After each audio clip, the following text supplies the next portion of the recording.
At last, the dream of building a new, spacious home was finally becoming a reality, and I was filled with excitement, eager to start this new chapter in our lives. But just as we were about to celebrate, an unexpected twist threw me off course. My in-laws appeared at our doorstep, unannounced. With a firm tone, they declared, "We're moving in," and added that my parents needed to leave. I froze, completely caught off guard, and turned to my husband for support. He let out a long breath and said softly, "Please, just do as they ask, gently let your parents know." As I watched my in-laws eagerly unpacking, turning what was supposed to be our new home into their own, I felt a surge of disbelief and frustration. "Do you realize this is our house?" I asked, hoping they might understand the gravity of the situation.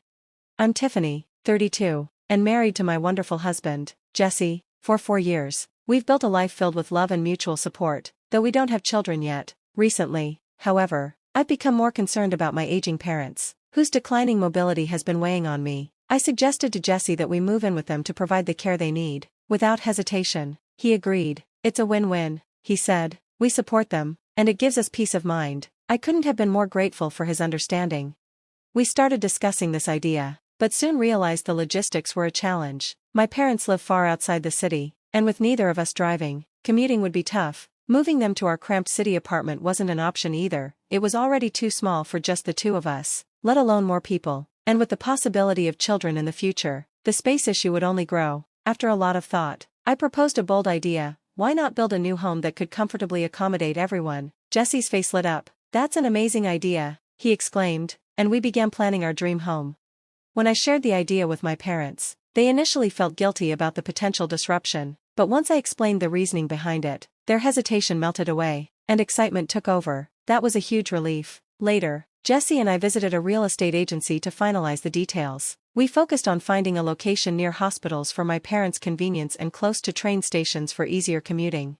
Throughout the planning stages, I sensed some reluctance from my parents about the idea of living with us. Thankfully, Jesse stepped in with thoughtful suggestions that helped smooth over their concerns. As we progressed, the vision of our new home started to take shape, and the excitement became palpable. After extensive research and discussions, we finally had our plans ready to move forward. "We're almost there," I said, acknowledging how complex the process was. "Balancing all this with work certainly slows things down," Jesse added, but both of us were thrilled with the outcome so far. The blueprint we had worked so hard to create was beyond what we'd imagined. After consulting real estate agents and gathering information, we were finally ready to move forward with the builders. Now, we just had to wait for our dream home to be built, a long process, but one we eagerly anticipated.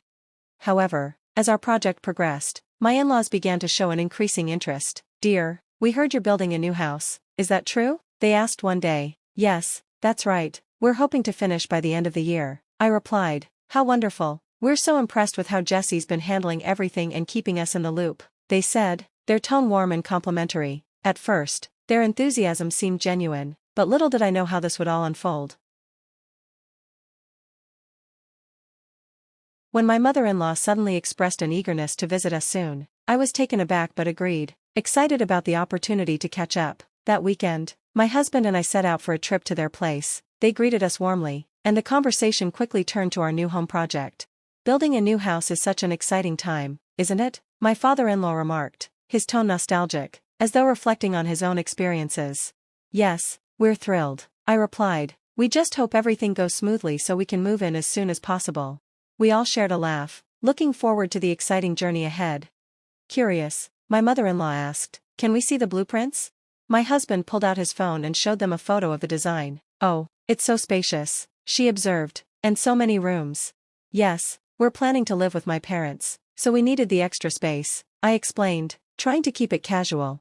Both in-laws exchanged a surprised glance. "You're all moving in together?" they asked in unison. "Yes," my husband replied. "My parents are getting older, so we decided it would be best for all of us to live together, which led to building this house." Their expressions shifted subtly, and I noticed a hint of discomfort in their voices. "Really? I see," they said, their tone now more measured. Feeling the tension rise, I quickly changed the subject. "How have you two been? How's your health?" "We're doing well, no major changes, just the usual," they replied, but I could tell the curiosity about our plans hadn't quite left. "Tell us more about the new house," they pressed. "Which room will your parents use?" As my husband pointed to the blueprint and explained, I could sense the shift in the atmosphere. He didn't seem to notice, but I could see their faces tightening as they processed the information. Despite their discomfort, we continued discussing the layout, hoping our shared excitement about the new home would ease their concerns. As the construction of the house moved forward, I couldn't help but worry that my in-laws might feel overlooked or that we were favoring my parents. Though I felt a slight pang of guilt, I hoped they would understand our decision, given my parents' needs, but it was becoming clear that they were struggling to accept it. The house was nearing completion, and each visit brought us closer to our dream home. My husband, like me, was eager to move in, though I found myself torn between the excitement of starting fresh and the desire for everything to feel just right. Halfway through the project, my parents visited to see the progress, their joy and gratitude filling me with a sense of purpose. Meanwhile, I noticed my husband had been visiting his parents almost every weekend lately. "Are you planning to visit your parents again this weekend?" I asked, curious about his frequent trips. "Yeah, I am," he replied, almost absent-mindedly. "I've noticed you've been visiting them a lot lately," I remarked, a bit unsure of the frequent visits. "I want to show them I appreciate them," he said. "That's why I've been making an effort to visit on my days off." Understanding his intentions, I asked, "Should I come along?" I was worried his parents might feel left out or disappointed, especially if they were hoping they'd be the ones to move in with us. I thought it might be a good idea to show goodwill by visiting them. But he reassured me, "It's fine, I can handle it," and left for his parents' house. I decided to respect his choice, promising to support him in whatever way he needed.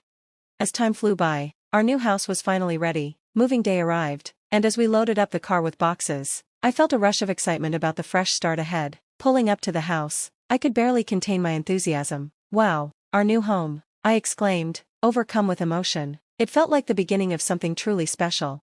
I began daydreaming about our future there, cooking meals while watching my husband play with our future children in the yard, hosting family barbecues. These thoughts only fueled my excitement even more.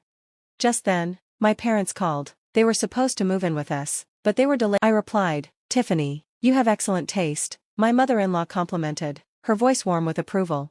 "Well, I suppose I can give her some credit for that," I said, nodding gratefully, but to my shock, they began unloading an enormous amount of luggage from their car. Confused, I quickly asked, "Mother-in-law, father-in-law, why do you have so much stuff? What are you planning to do?"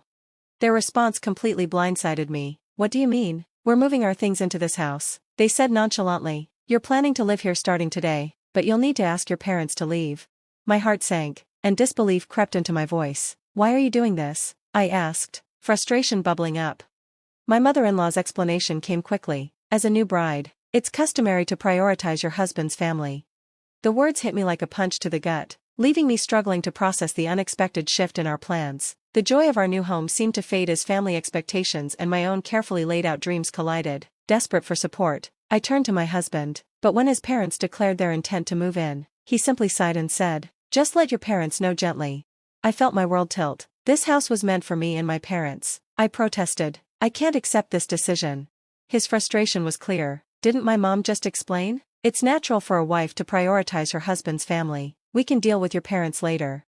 I was stunned. It became painfully obvious that my husband was either heavily influenced by his parents or shared their views, which now seemed to be entirely in their favor. "Come on, help with the moving," he urged, as his parents began unloading their belongings, before my parents or I had even set foot inside the house. "Oh, it's just beautiful, the interior is so lovely," they exclaimed, eagerly exploring the house. I couldn't hold back anymore. "Do you even know whose house this is?" I asked, my voice tight with disbelief. "What?" they replied, clearly caught off guard. After a moment, they faced me, asserting, "Whose house? Of course, it's Jesse's house. Are you suggesting you have a claim to it?" My anger flared. "Since you and Jesse are living here and he's put so much into this house, you have no right to claim anything without hearing us out first," I said, feeling my frustration grow. It seemed they had jumped to conclusions, blaming me without knowing the full story of how we had financed the house. "Why would your parents live in Jesse's house in the first place?" they questioned, their tone now laced with scorn. "Yes, it's strange. Poor Jesse, stuck with such a demanding wife and parents," they added, clearly mocking. I felt myself reaching my breaking point. Why am I being criticized for their misunderstanding? "If you plan to live here, then Jesse should make up for the costs," I shot back. "I've contributed to this house," I said, facing their disbelief head-on. "How much are you claiming to have paid?" "Maybe a small amount, $100? They mocked, their disbelief palpable. My husband, looking visibly uncomfortable, stayed silent. I turned to him, demanding, "Are you being honest? How high and mighty do you think you are?" He hesitated, clearly unsure of how to respond. "What are you insinuating?" my mother-in-law demanded, her voice turning stern. Noticing my husband's hesitation, I decided it was time to set the record straight. "I paid for this house entirely with my savings," I said firmly. "If you plan to live here, I expect you to repay me $460,000 for the cost of the house." The room went still. My in-laws were stunned, their mouths hanging open, eyes wide in shock. They quickly turned to my husband, searching for confirmation.